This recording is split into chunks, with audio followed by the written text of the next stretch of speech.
Good afternoon and welcome to this Friday edition of Cronkite Sports Now. I'm Stephanie Bates.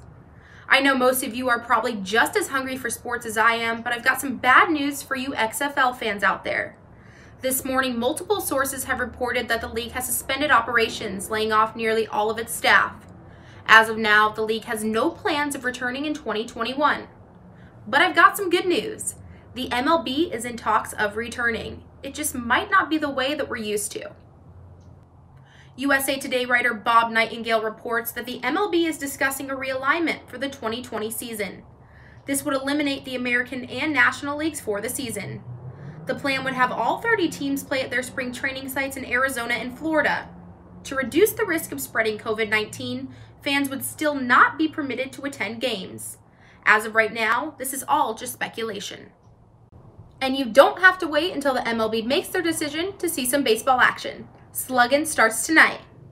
The show league will feature players from all 30 teams in a 29-game season. In addition, playoffs and a World Series will be held. Games will be streamed on players' personal Twitch accounts with one player representing each team. John Duplantier will represent the D-backs. You can watch the first game at 6 p.m. when Tampa Bay Rays pitcher Blake Snell takes on Cincinnati Reds reliever Amir Garrett. Staying on the virtual side of sports, Phoenix's own Devin Booker and DeAndre Ayton advanced to the semifinals in the Players NBA 2K tournament. It'll be a Clippers-Suns showdown. Both of the games are set to take place on Saturday. Book will take on Clippers big man Montrezl Harrell at 5 p.m., and DeAndre will face Patrick Beverley, with the time still to be determined. Both games will air on ESPN. Head on over to our Cronkite Sports Twitter page to vote for who you think will win it all. Another league that was winding down before the abrupt coronavirus shutdown is the NHL. The league has been discussing picking up play, but starting with the playoffs. And if that was the case, the way the standings are right now, the Coyotes would not make the cut. Now, if they were to expand the amount of teams allowed in the playoffs given this bizarre situation, the Yotes might have a shot at the Stanley Cup. Winger Connor Garland spoke more on the topic. Obviously, no one's preparing to have the season end at game 70, but you have to be in a position for the playoffs, and unfortunately that's out of our control. So but if they go to 12 teams, I know we're in, and if they do anything more than that, we're in as well. But we're not going to sit around and blame people that if we're not in. But obviously we all want to play, and I hope for a 12 team playoffs and get right into that, but that's their decision, and it's kind of just waiting to see what's going to happen. A decade ago today, life was good. The Phoenix Coyotes finished their season with a franchise-best 107 points. Cronkite News reporter Edith Noriega joins me now to talk a little bit more about that day in Arizona sports history.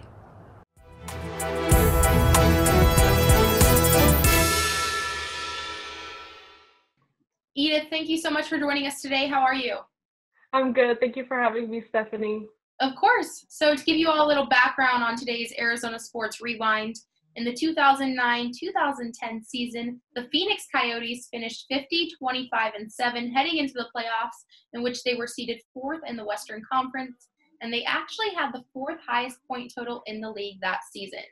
So what is the significance of their 107-point season finish? Yeah, so during the 2009-2010 season, the team was going through a lot of turmoil off the ice. They were dealing with coach changes, bankruptcy, and a lot of core issues with finding a new ownership. But really on the ice, the team really came together, mixed with young guys, veterans, and to really break down those 107 points, 14 of those 20 were win in shootouts, and 5 of the 6 were win in overtime. So you're talking about on the ice. We've got veterans and young players. It's a good mix. So how did Captain Shane Doan really get everybody together and have a 107-point season? Yeah, so Shane Doan was a crucial player in that offensive bunch. But Adrian Arcone, who was a veteran defenseman, he really credited Shane Doan and a lot of his teammates, like Radim Verbata, for the reason why he came to Arizona in the first place. Adrian had signed a 1-year free agent contract with 14 years under his belt. So he was coming in with all of this experience, but he really credited all the players for playing their parts into making that season very special. So with all of the talent that they had that season, how did they finish? So they actually made it to the first round of the playoffs against the Detroit Red Wings. But due to Shane Doan's series-ending shoulder injury, that kind of really put a damper on their performance in the playoffs. Well, for the full story, visit the Sport tab on cronkitenews.azpbs.org. Edith, thank you for joining us. Thank you for having me. Schools across the country are shut down for the rest of the academic year, leaving students to learn remotely and with hours of free time. Cronkite News reporter Zach Galman took a look at what parents are doing to keep their kids active. It did. Stacy Abatista is an ASU alumna, and even though the family has been restricted to their home, she hasn't had a problem keeping her 9-year-old triplets active. Bike rides, scooter rides, walks. I'm in Charleston, South Carolina, so we are pretty lucky that our weather is nice. In fact, Abatista has taken advantage of the situation and incorporated a program from a Phoenix-based company called STEM Sports to give her kids a balance of mental and physical activities. STEM stands for science, technology, engineering, and math, while combining factors of sports into the specific curriculum.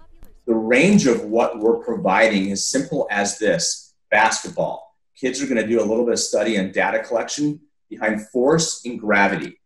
And so what does force and gravity mean in basketball? Dropping a ball would be gravity, dribbling it would be force. And so they're going to kind of work their way through that to establish and understand really the meaning of the terms, no doubt, and the science behind it. STEM is all about strengthening the workforce in the future. This kind of unwinds that quite a bit because this real-life application of sports, they can appreciate and now use it to against something like math that they've been struggling with. And we see these breakthroughs happen because they now have something that's relatable and makes them almost decode the issues they might be having. Again, for an example, in math. Same thing in science. With the given situation and the type of technology available, classes have gone virtual. So why is it important to get up and move around? I think, with a crisis like this and being stuck at home, the problem is that you can kind of get out of a routine, and then you start to kind of get into a bad rhythm of just doing a whole lot of nothing. The curriculum itself has been received well, especially given the current circumstances. My kids all have iPads, but their iPad time was limited, but now it's how they're learning. So doing the STEM sports program actually gets them learning, but off of their iPads. With no timetable when things will go back to normal, finding creative ways to keep kids active and engaged is no easy task. Programs like the one STEM Sports offers helps give parents a new interactive option, and for now, it may be the best they can do. In Phoenix, Zach Galman, Cronkite News. STEM Sports is currently offering 5 free lessons to the public, and they have curriculums based on basketball, football, volleyball, and more. Well, that's a wrap for today's episode. For top Arizona sports stories from around the valley, visit the Cronkite Sports tab on arizonasports.com. And for those top news stories, head on over to our website at cronkitenews.azpbs.org. From all of us here at Cronkite Sports Now, thank you so much for joining us. We hope you stay safe and enjoy your Easter weekend.